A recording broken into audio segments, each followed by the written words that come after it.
Allez, place à la 8e journée du championnat pour le Match of the Days, avec donc la Ligue 1 qui reprend toujours ses droits, avec le Paris Saint-Germain qui affronte Toulouse. Et voici les informations pour le club de la capitale. Première chose, au niveau des matchs de Ligue 1, donc 2 matchs de Ligue 1 ont été proposés durant cette semaine. Donc match nul contre Monaco, avec notamment un très bon match des Parisiens, mais un manque de précision, un manque vraiment de réalisme du côté parisien. Et malheureusement, ils avaient marqué avec Zlatan Ibrahimovic dans un début de match très intensif.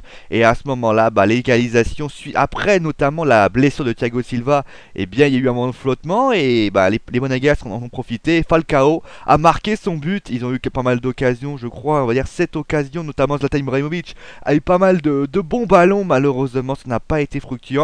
Et on a parlé notamment de la complémentarité entre Edison Cavani et Zlatan Ibrahimovic. Et donc la question qu'on s'est posée, est-ce qu'ils pouvaient travailler ensemble? Parce que c'est vrai que Zlatan n'arrivait pas vraiment à donner les bons ballons pour Edison. Je me souviens par exemple d'une action où Edison Cavani demande le ballon et Zlatan ne donne pas.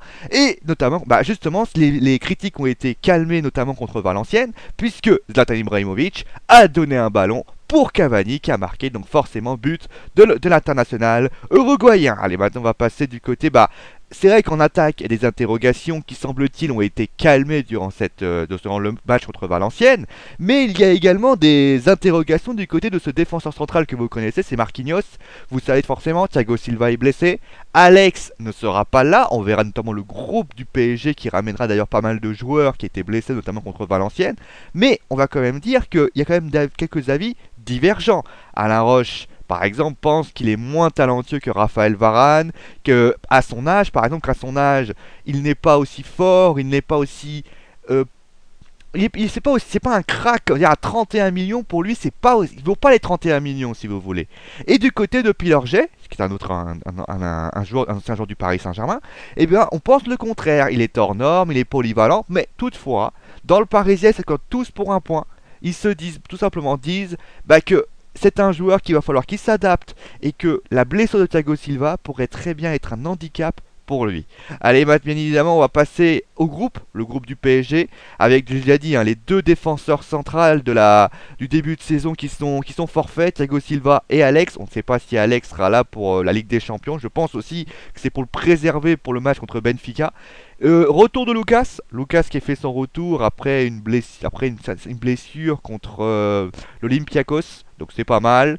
Et donc voici, donc maintenant passons à la compo probable, donc avec Sirigu dans les buts, normal, avec donc une défense avec donc Maxwell à gauche, Vanderville à droite et donc les seuls défenseurs disponibles, Marquinhos et Camara. Je me dis que les Parisiens commencent à regretter Sakho qui est parti à Liverpool, moi je peux vous le dire.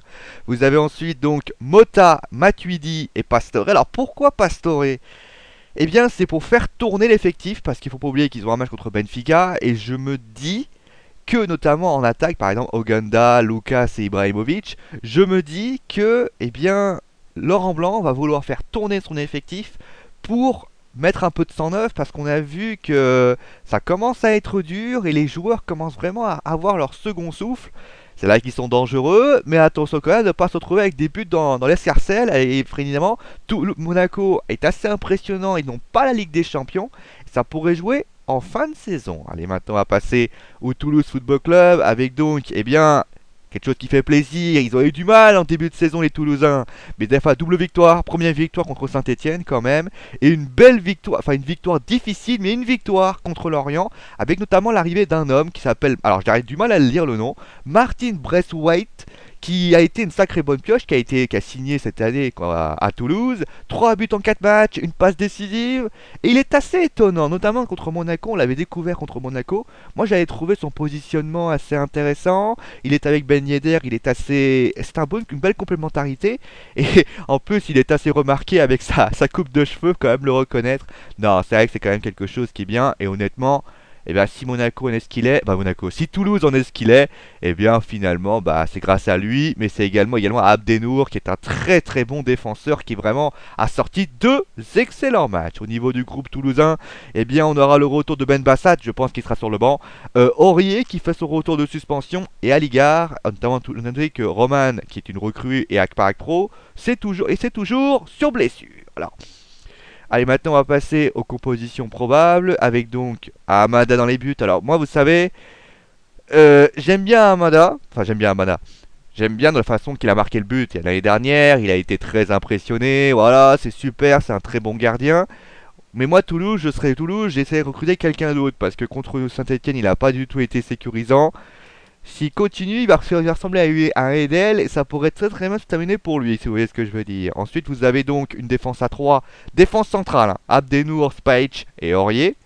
Vous avez ensuite 5 joueurs au milieu de terrain avec Dido devant la défense, Silla, Trero, Chantôme. D'ailleurs, notez que Chantôme fera son tour au Parc des Princes. Et Ninkov. Alors, je les ai mis au milieu de terrain, Silla et Ninkov, mais j'aurais pu les mettre au poste de latéral parce qu'en fait, ils vont faire déborder.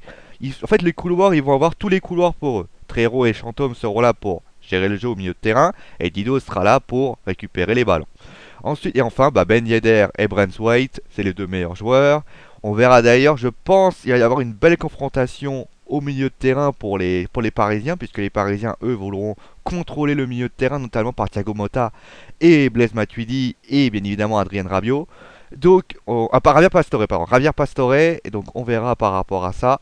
Et donc ça sera vraiment une grande discussion. On sait que les équipes parisiennes, les équipes qui vont au parc assez défensifs, les Parisiens ont un petit peu de mal. Donc on verra si les Parisiens arriveront bien sûr à déstructurer cette équipe toulousaine. Bon allez, on va s'arrêter là, je crois que j'en ai tout dit. Allez, pronostic justement, serait je pense, quel sera le score à la fin du match?